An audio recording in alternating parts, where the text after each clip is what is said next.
grupos a las 14. Y bueno, de todos modos, si ellos no pueden conectarse, vamos a grabar la reunión o la clase. Bueno, la novedad es que iniciamos, como les digo, las clases de laboratorio con los primeros grupos. Hoy a las 14, los dos primeros grupos, y a las 18, otros dos grupos. Estas primeras clases van a ser presenciales para que ustedes conozcan los instrumentos, los dispositivos, los diferentes tipos de carga, transformadores, motores que tenemos en el laboratorio para mostrarles. Y después las demás prácticas probablemente van a ser ya virtuales. Es decir, se van a grabar videos tutoriales de las prácticas, de las experiencias, y ustedes van a asistir a través de... O sea, van a visualizar esos videos y van a hacer un informe probablemente de las prácticas que son más largas y más complejas. Largas, digo, en el sentido que a veces dura más de 2 horas, entonces es mejor hacerlo en un video. Y bueno, yo preparé algunas diapositivas para mostrarles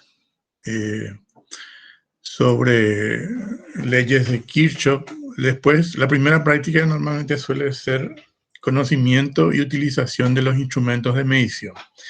Cómo se conectan los amperímetros, los voltímetros a los circuitos, el ohmmetro para medir resistencia, para medir capacitancia, y después otros instrumentos que también se utilizan, el cosímetro para medir el factor de potencia, las pinzas amperométricas que se usan en corriente alterna, ¿verdad?, para medir corriente. Y bueno, preparé yo algunas diapositivas. Después las otras prácticas van a ser de comprobación de la ley de Ohm, que ya habíamos visto en el capítulo 1, y la comprobación de la ley de Kirchhoff también. La ley de Kirchhoff, que creo que no incluimos en ese capítulo 1, pero por eso preparé algunas diapositivas para mostrarles las leyes de Kirchhoff, porque es una experiencia también que van a hacer. Vamos a ver si puedo aquí presentar mi pantalla.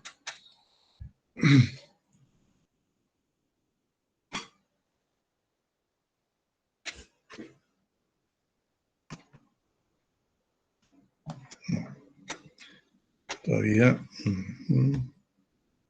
Ahí. Bueno, ¿están viendo mi pantalla?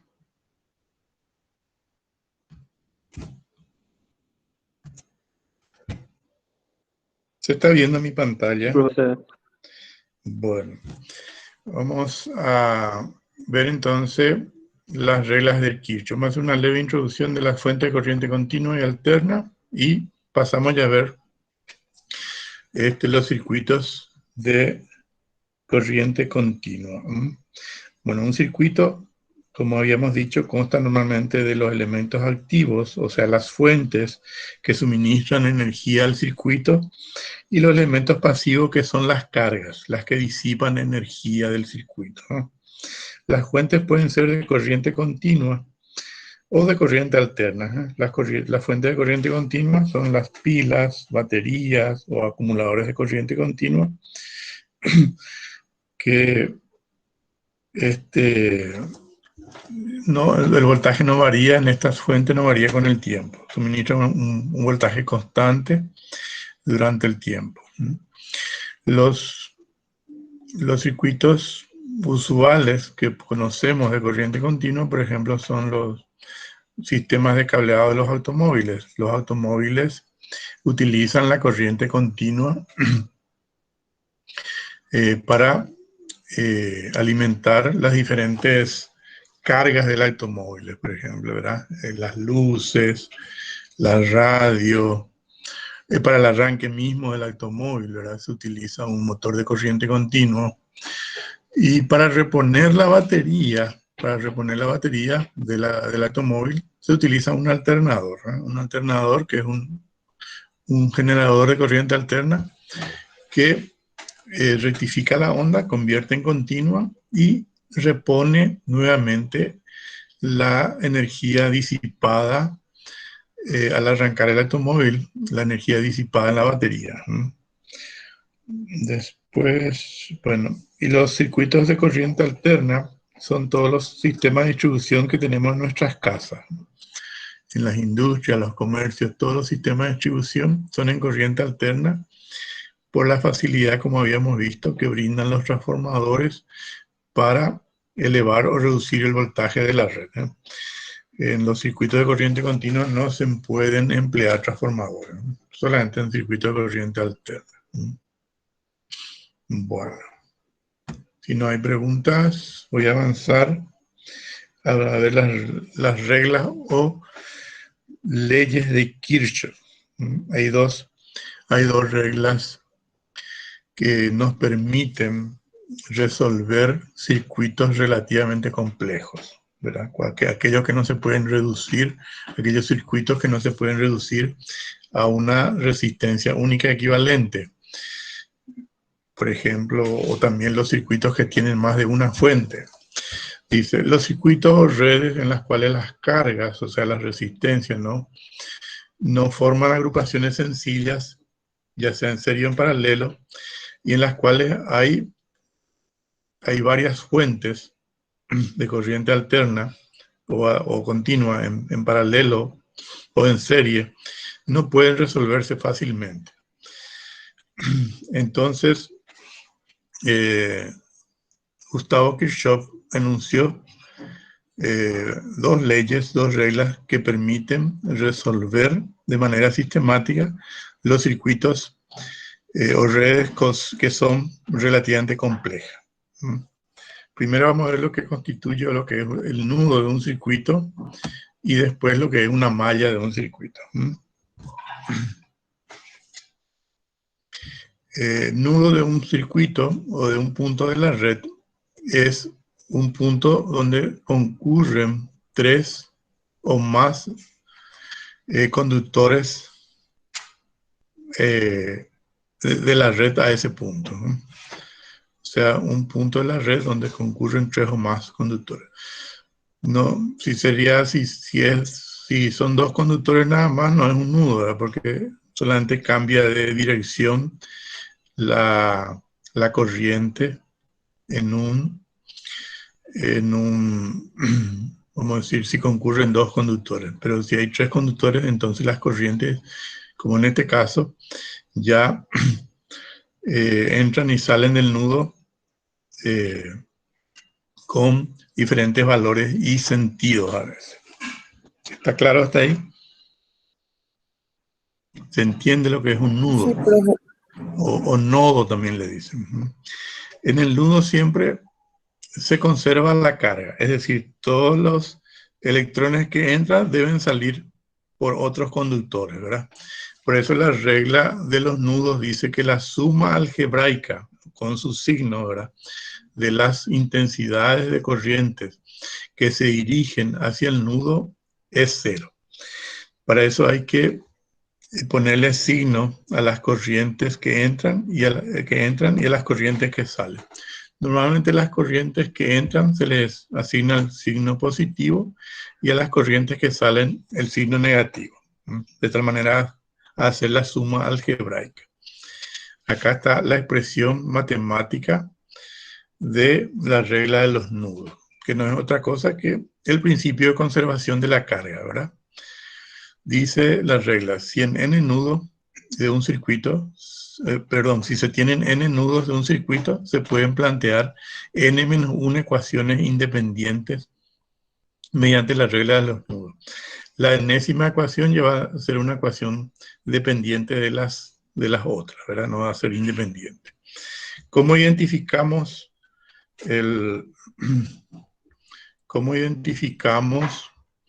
los nudos de un circuito? Aquí podemos ver, se están viendo las redes o circuitos que tenemos. En el circuito de la izquierda tenemos aquí una fuente de corriente continua. Tenemos acá un primer nudo, ¿verdad? Un nudo. Este sería un segundo nudo. ¿Se está viendo? Hola. Sí, profe. Este sería un tercer nudo. ¿Mm? Este, por ejemplo, no es nudo, porque el conductor ahí, el alambre, cambia nomás de dirección. Concurren, digamos, en ese punto dos conductores y entonces no constituye un nudo. Pero donde concurren 3 o más conductores, ya constituye un nudo. Este es otro nudo. Acá tenemos otro nudo, otro nudo. En este circuito tenemos entonces 1, 2, 3, 4, 5 nudos. Entonces podemos plantear n menos 1 ecuaciones, ¿verdad? O sea, 4 ecuaciones, ya que n igual a 5. Podemos plantear 4 ecuaciones de nudo en este circuito. Aquí, por ejemplo, tenemos planteada la ecuación para este nudo. Las corrientes que entran son positivas y las corrientes que salen negativas, o directamente aquí pasando al otro miembro, ya tenemos que la suma de I1 más I2, corrientes que entran, va a ser igual a la suma de I3 e I4, que son corrientes que salen. Me estoy refiriendo al nudo de la derecha, donde tenemos 4 conductores que concurren al nudo. ¿Se está viendo? ¿Se está entendiendo? Sí, profe. Aquí tenemos también un nudo, el nudo A, donde entra la corriente I1 y la corriente I2 también entra, son positivas. Y sale la corriente I3. Entonces hacemos la sumatoria de las corrientes de los nudos. Las I sub K o I sub N, I sub I, corrientes que entran, tienen que ser igual a 0. Bueno, esa es una regla entonces muy útil en los circuitos que son relativamente complejos. Dice, para plantear la ecuación de Kirchhoff de los nudos, se deben establecer signos a las corrientes que entran al nudo. Usualmente se le asigna el signo positivo, y a las corrientes que salen del nudo se le asigna el signo negativo. Esta regla constituye el principio de conservación de la carga aplicada al nudo. Como no se puede acumular carga en el nudo, la carga total que entra debe estar saliendo también en la unidad de tiempo. ¿Se entiende la regla de los nudos? Hay una regla también de Kirchhoff de las mallas. Una malla es toda trayectoria cerrada de un circuito. Acá podemos ver. Acá tenemos, por ejemplo, varios circuitos, y en el circuito que tenemos abajo, en el ángulo inferior derecho, tenemos una trayectoria cerrada, una única trayectoria cerrada. Entonces, esto sería una malla. ¿Se está viendo? Aquí tenemos 1, 2, 3 fuentes de corriente continua. Y S1, S4, perdón, epsilon sub 1, epsilon sub 4 y epsilon sub 3. Y tenemos R1, R2, R3 y R4. Ya tenemos 4 resistencias o 4 cargas resistivas y 3 fuentes de corriente continua en esta malla que está en el ángulo inferior izquierdo. Una sola malla. Acá en el ángulo superior de derecho tenemos 2 mallas. Malla 1 y malla 2. Estas serían las mallas de los circuitos. En este que está en negro también tenemos 2 mallas. Acá tenemos en el ángulo inferior izquierdo de la diapositiva, vamos a ver si se ve así mejor. Acá tenemos, en el ángulo inferior izquierdo tenemos ¿cuántas mallas? Veamos. Desde F, B, C, F sería una malla. F, C, D, F sería otra malla, trayectoria cerrada. Y después esta, que sería A, B, F, D, sería una tercera malla. Entonces, en este circuito tenemos 3 mallas. Y se pueden plantear tantas mallas como, tantas ecuaciones como mallas tenemos. La regla de las mallas dice que la suma algebraica de los cambios de potencial, o sea, de las diferencias de potencial que se encuentran al recorrer una malla cualquiera del circuito, tiene que ser igual a 0. Y se pueden plantear tantas ecuaciones como mallas tenga el circuito. Y se debe establecer un signo de recorrido, un sentido de recorrido de las mallas, para poder establecer la ecuación de las mallas. Este sentido de recorrido es arbitrario. Esta sería la ecuación, que la sumatoria de las fuentes, de la diferencia de las fuentes, más las caídas de potencial que tenemos en las cargas, en la resistencia, tiene que ser igual a 0. Acá está expresado epsilon sub 1, epsilon sub 2, epsilon sub 3, así las n fuentes más las caídas que serían R1 por I1, R2 por I2 y así sucesivamente, las caídas de tensión. También tenemos que establecer, además del sentido de recorrido, tenemos que establecer cuando hay una caída de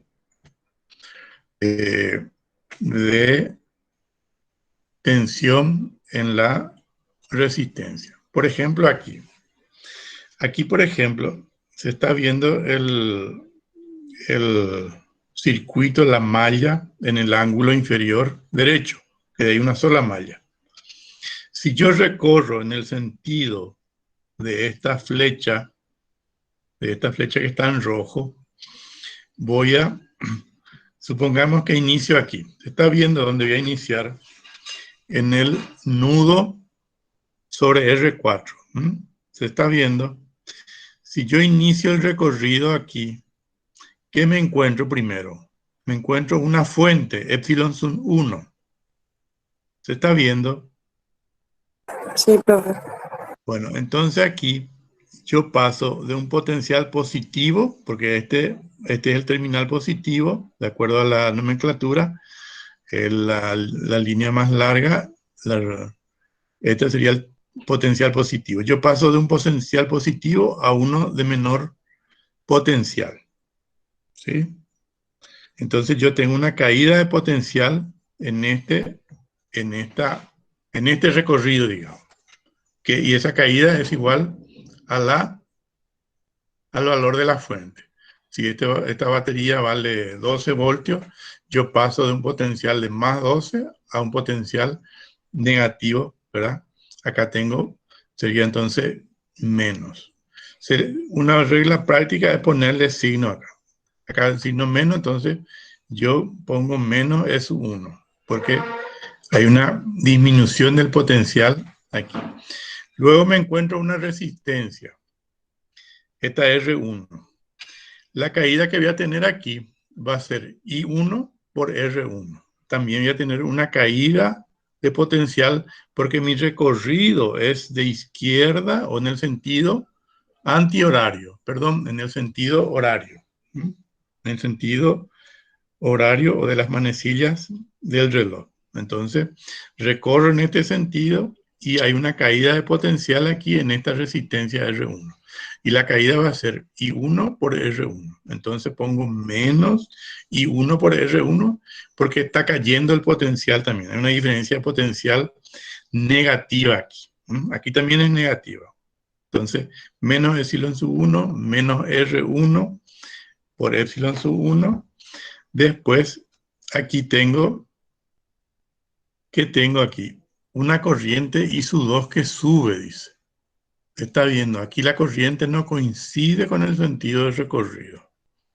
Entonces, aquí La caída de potencial ocurre en este sentido, porque la corriente circula en este sentido.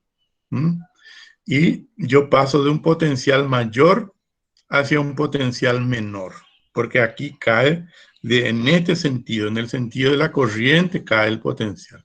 Entonces yo salgo acá por el potencial mayor, entonces tengo que poner R2 por I2, más R2 por I2, porque está subiendo, estoy subiendo acá el potencial. Hay una diferencia potencial positiva.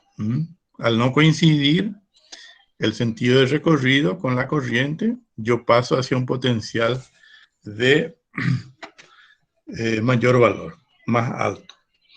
Acá vengo y me encuentro una fuente, la epsilon sub 3, y acá nuevamente paso del potencial positivo al potencial negativo. Entonces tengo una caída del potencial acá. Menos epsilon sub 3. En este sentido, acá no interesa la corriente, que es I sub 3 en este sentido. En la carga, en esta carga sí, en esta resistencia R, no estoy viendo ahí,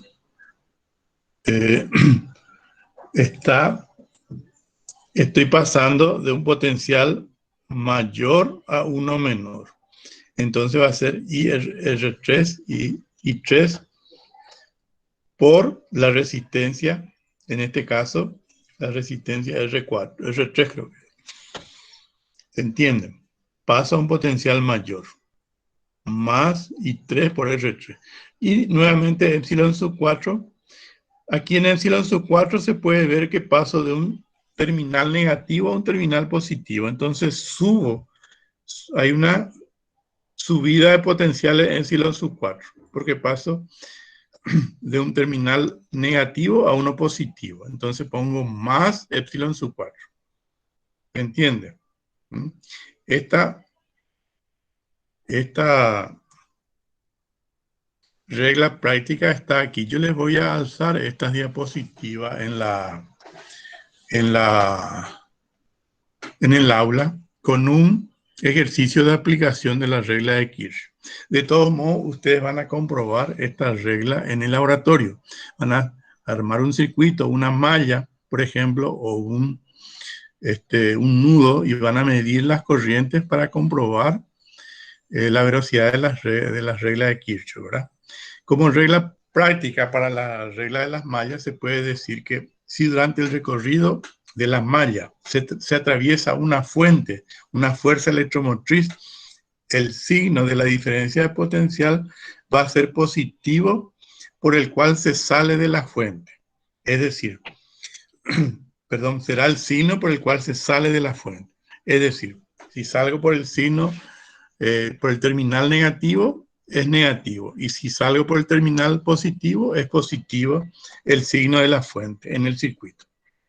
¿Entendió? Y cuando se atraviesa una resistencia, el signo de la diferencia de potencial va a ser positivo si el sentido de la corriente en el circuito es contrario al sentido de recorrido de la malla, porque estoy subiendo ahí de potencial. Y va a ser negativo si el sentido de la corriente en el circuito coincide con el sentido de recorrido de la malla. La regla de las mallas es el principio de conservación de la energía. Bueno. Voy a terminar con un ejemplo de esta diapositiva y voy a alzar en el aula para que ustedes aprendan a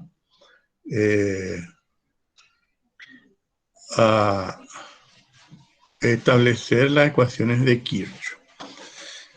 Bueno, sistemas eléctricos.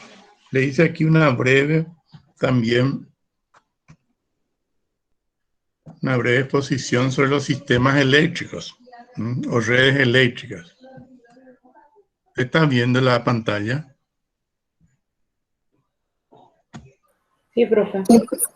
Sí, todo sistema eléctrico o red de energía eléctrica consta de las siguientes partes: de un sistema de generación o subsistema de generación donde se produce la energía.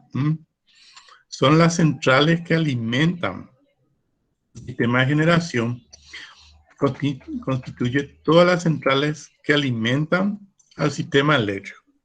O sea, es decir, que suministra energía a la red eléctrica, ya sean centrales hidroeléctricas, térmicas, nucleares o eólicas, ¿verdad?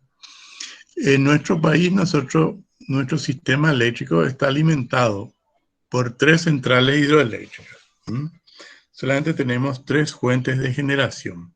Es bastante simple nuestro sistema en ese sentido, ¿verdad? En comparación con el de otros países, como el Brasil o la Argentina, donde ellos tienen una multiplicidad de fuentes de generación y un sistema eléctrico bastante complejo.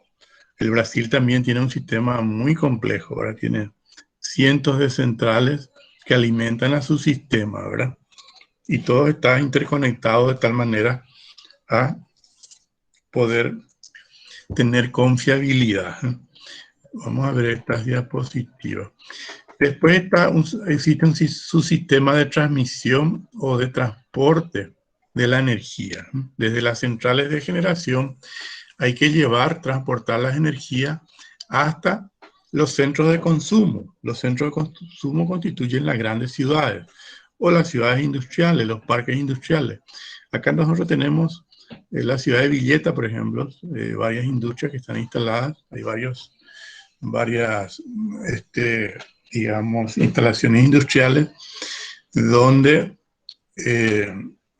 se instalaron, vamos a decir, parques industriales, ¿no? Ahí se emplea bastante energía eléctrica. Después, los sistemas de distribución o subsistemas de distribución, que consta de una red o sistema de media tensión o una red de distribución o sistema de media tensión, perdón, de baja tensión, que son las redes a las cuales nos conectamos en las casas, ¿verdad? Las redes de media tensión también, algunas casas se conectan a las redes de media tensión, ¿verdad? Las que tienen elevado consumo. Y después las instalaciones donde se utiliza la energía, ¿no? Que serían las residencias, las casas, los comercios, las industrias, ¿verdad? Los centros comerciales, los shopping, donde se emplean la energía eléctrica. Son instalaciones de uso, de utilización, ¿no? Nosotros a partir de la semana que viene ya vamos a empezar a ver las instalaciones eléctricas domiciliarias y después vamos a ver instalaciones industriales también, ¿verdad? Vamos a ver los primeros esquemas de instalaciones eléctricas, por eso les pediría ya que vayan mirando el reglamento de baja tensión de la ANDE y la norma, si pueden también mirar si tienen acceso a la norma paraguaya que regula las instalaciones de baja tensión. Entonces, a partir de la semana que viene, nosotros ya nos vamos a enfocar en las instalaciones de utilización de la energía eléctrica. Por eso es que quiero darle una breve introducción a lo que serían los sistemas eléctricos para que después ya veamos, aquí vamos a ver, ¿verdad?, cómo se produce, distribuye, transporta y distribuye la energía eléctrica, cómo llega a nuestras casas o a las industrias la energía eléctrica. Bueno, acá tenemos un esquema de las partes del sistema eléctrico, que sería la generación, la central de generación. Aquí está el transformador, las líneas de transmisión o de transporte. Estos serían transformadores elevadores. Estos son transformadores reductores que están en las subestaciones de reducción, ¿verdad? Y después las redes de subtransmisión o de reparto, donde se distribuye a través de los barrios la energía eléctrica. Y después la red de distribución de media y baja tensión. Acá están los transformadores ya en los postes, en los diferentes barrios, donde se reduce a la baja tensión para su empleo en las casas, en los comercios, en las industrias. ¿Está entendiendo las partes? Serían 4 partes básicas, o 5, sí, 4. La generación, la transmisión, la distribución y después las instalaciones de utilización. Y los niveles de tensión que empleamos generalmente, yo había alzado, o el profesor Edgar, hoy le envié el material de lectura del capítulo 2, correspondiente a los circuitos de corriente alterna, donde explicamos los sistemas de distribución y cómo se comportan las diferentes cargas en los sistemas de distribución, los resistores, las bobinas, los capacitores. Hoy habilitamos el capítulo, diríamos, correspondiente a la semana 3, que sigue siendo el capítulo 2, porque queremos desarrollar bien este capítulo para después entrar ya en las instalaciones eléctricas, domiciliarias e industriales. Bueno, acá se pueden ver los niveles de voltaje empleados para la generación. En los generadores se emplea siempre media tensión. Son, debido a que no podemos permitir que si son de alta tensión los generadores, entonces serían muy grandes, ¿verdad? Porque hay que guardar entre las partes unas determinadas distancias eléctricas y serían muy voluminosas las máquinas de generación. Entonces se emplea la media tensión para la fabricación de generadores. Acá, así como muestra aparentemente una central de generación térmica, ¿verdad? Se eleva en una estación elevadora, en un transformador elevador para el transporte a través de las redes de transporte o de transmisión. Acá muestra entre 110 y 380. Actualmente las redes de transmisión llegan a más de 1000 kV. En Italia tienen líneas de transmisión de 1000 kV. En el material de lectura, yo hice una clasificación desde 50 kilovoltios hasta 300 kilovoltios, se denominan redes de alta tensión. Y más de 300 kilovoltios y hasta 800 kilovoltios se llaman redes o línea de transmisión de muy alta tensión, MAT, muy alta tensión. Y las redes de mayor a 800 kilovoltios serían las de ultra alta tensión, las redes UAT, ¿no? Eso está en el material de lectura que alzamos hoy con el profe Edgar. Bueno, después de la red de transmisión tenemos la red de reparto o de subtransmisión, le llamamos, ¿no? Red de subtransmisión que se emplean generalmente hasta redes de 132 kV, de 69 kV. Nosotros empleamos en 66 kV en el Paraguay. 66 kV es la red de subtransmisión. Esto es para llevar desde las subestaciones donde llegan las líneas de alta tensión en los alrededores de las ciudades, parten las redes de transporte, de subtransmisión o de reparto y llevan hacia los barrios. Tenemos en San Lorenzo, por ejemplo, tenemos una subestación reductora donde llega redes de 220.000 voltios y se reduce a 66.000 voltios y 23.000 voltios para la red de subtransmisión y de media tensión. Las de 66.000 voltios alimenta, por ejemplo, la subestación Tres Bocas, que está sobre el acceso sur, después en 66.000 voltios. Esa línea pasa por la facultad. Ahí cerca de la facultad pasa por el predio, ahí de la UNA en San Lorenzo, pasa la línea de 66.000 voltios que alimenta la subestación Tres Bocas, que está en el acceso sur, ¿no? Desde la subestación San Lorenzo, subestación reductora.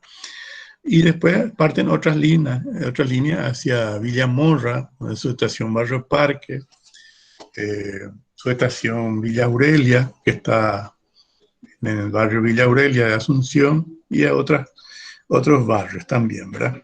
Y desde esas subestaciones, ya de 66.000 voltios, salen las líneas de media tensión, ¿no? Las líneas o redes de media tensión son de 3 a 30 kilovoltios o 6 a 30 kilovoltios. Nosotros empleamos 23 kilovoltios en nuestro país, ¿verdad? Para la red de media tensión. De la red de media tensión se instalan a veces las industrias, industrias porque tienen, vamos a decir, mucho consumo, entonces se instalan su propio transformador ellos y que se toman de la red de media tensión. Y también hay una red de baja tensión, en nuestro país de 220 voltios, 380, para los clientes residenciales que utilizan, digamos, acá a la izquierda, en el ángulo inferior izquierdo, tenemos los clientes residenciales que emplean, vamos a decir, la baja tensión. Acá se puede ver la producción de energía en una central hidroeléctrica. Ya habíamos visto esto, como el generador convierte el trabajo eléctrico, el trabajo mecánico que recibe del eje de la turbina en un trabajo eléctrico o una energía eléctrica.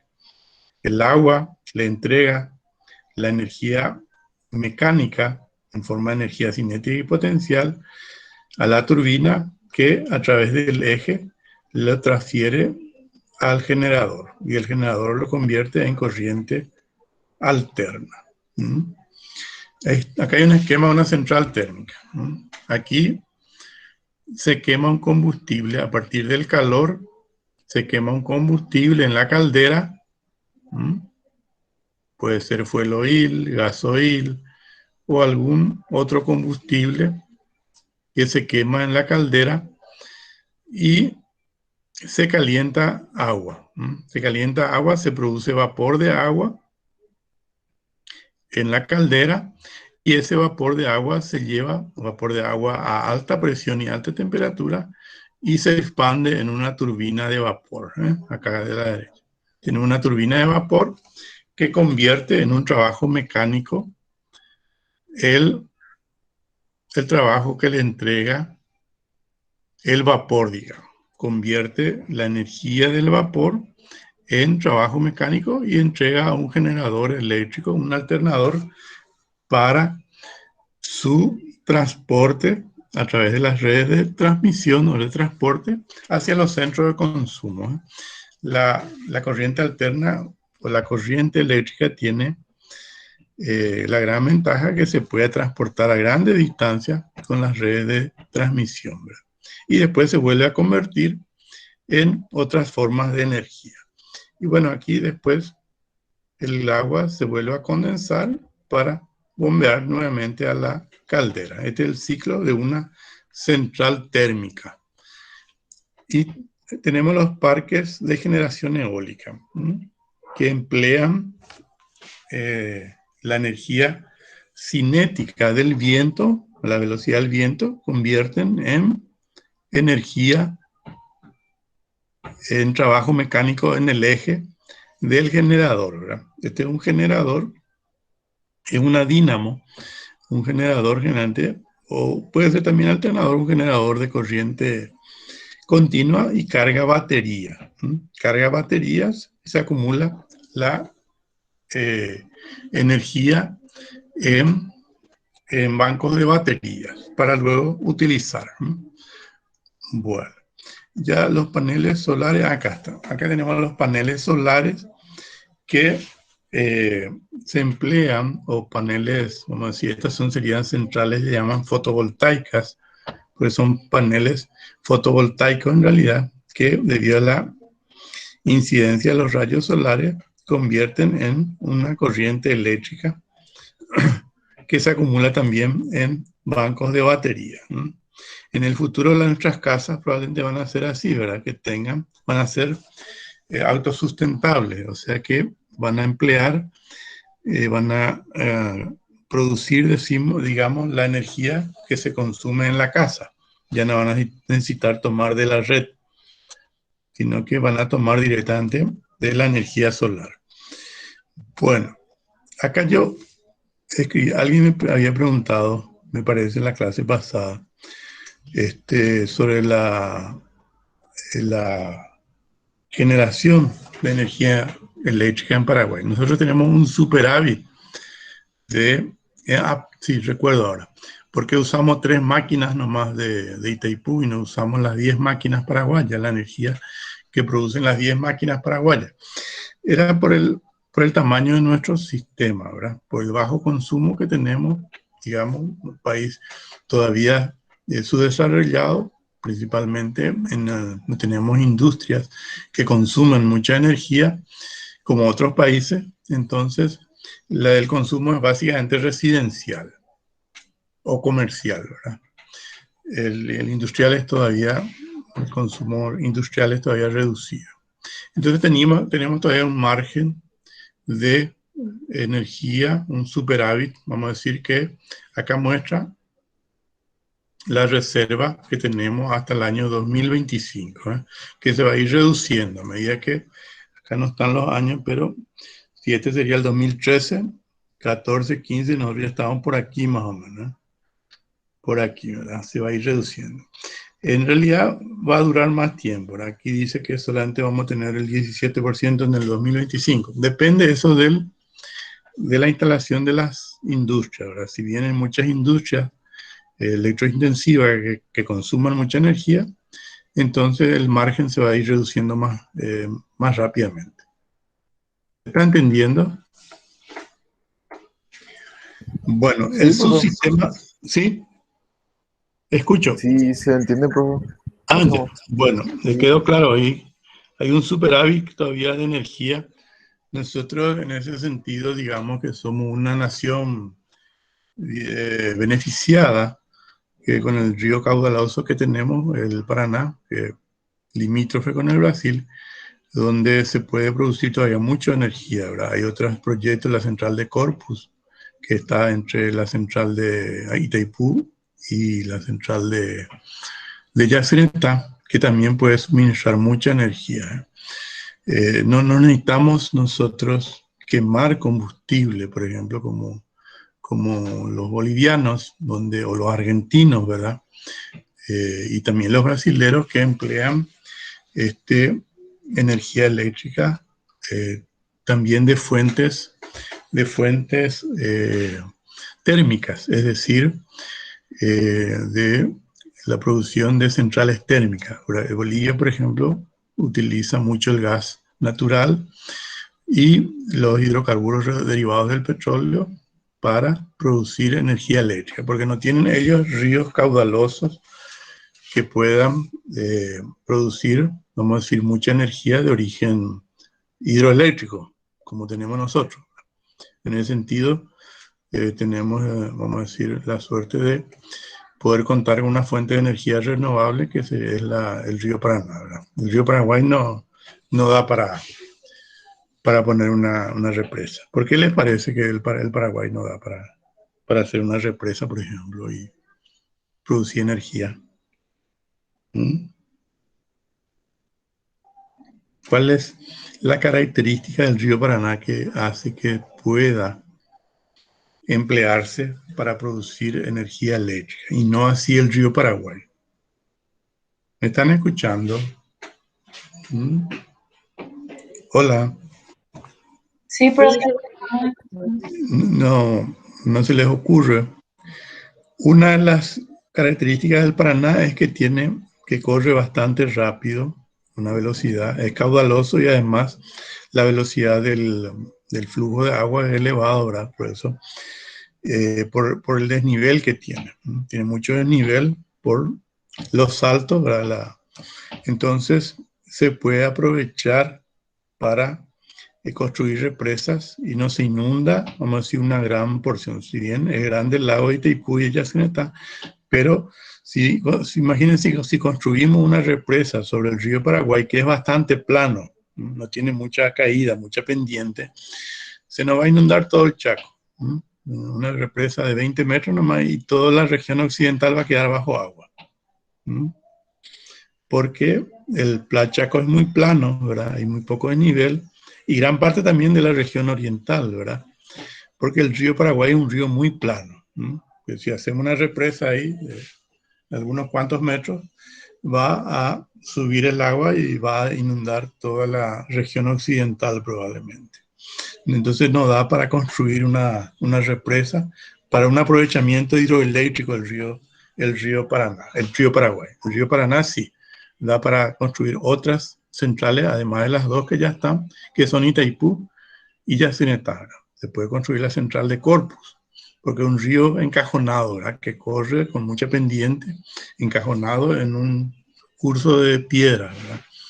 Y corre con mucha velocidad. Bueno, y las subestaciones entonces, los sistemas de transmisión eléctrica comprenden todas las líneas de transmisión de alta tensión y las subestaciones transformadoras de tensión. Las líneas de transmisión transportan grandes bloques de energía desde los centros de generación hasta los centros de consumo, que pueden ser las ciudades grandes, los conglomerados industriales. Estas serían las subestaciones eléctricas, que ojalá podamos visitar alguna subestación durante el semestre, ¿verdad? Y también la central de Yacyretá o de Itaipú, por lo menos, para conocer, vamos a decir, cómo se produce la energía y cómo se transporta y distribuye en los sistemas eléctricos, y en nuestro país principalmente. Yo incluí en el material de lectura los valores de tensión que empleamos en la generación en el sistema paraguayo, ¿verdad? Y también en la transmisión y en la distribución. Estos son los niveles de tensión que se emplea en el sistema paraguayo, ¿no? Llegamos a la muy alta tensión de 500 y 220 kV, la alta tensión de 66.000 kV, voltios, y la media tensión de 23 y 380 voltios para la baja tensión. Y las tensiones monofásicas entre fase y neutro en media tensión sería, acá le falta la raíz de 3, 23 dividido raíz de 3, que sería 13,3 kilovoltios más o menos. 23 dividido 1,73 tiene que ser. Lo mismo que acá, 380 dividido raíz de 3, que es 220 voltios, ¿no? La tensión de baja tensión monofásica es 380 dividido 1,73, que sería 220 voltios. Bueno, y el subsistema de distribución comprende las redes de media tensión y las redes de baja tensión, así como los transformadores de distribución, estos transformadores verdes que están en las calles, en los postes, ¿verdad? De los barrios. Dice, la reducción de la tensión eléctrica desde el nivel de media tensión a la baja tensión se lleva a cabo en los transformadores de distribución instalados en las calles y avenidas de los barrios, ¿eh? Estos son los transformadores de distribución. Este está haciendo mantenimiento, lo que está en los postes, ¿verdad? Están haciendo mantenimiento apenas. Bueno, y eso es todo lo que les quería mostrar en esta clase. Voy a completar estas diapositivas y voy a alzar al aula. ¿Qué les parece? Ya estamos una hora. Sí, profe, genial. Ya.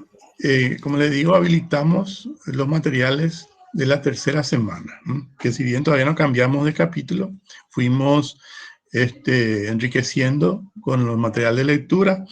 También levantamos un ejercitario, unos 10 ejercicios de corriente alterna y de circuitos de corriente alterna, RLC, principalmente con el solucionario, para que ustedes practiquen la resolución de esos ejercicios, ¿eh?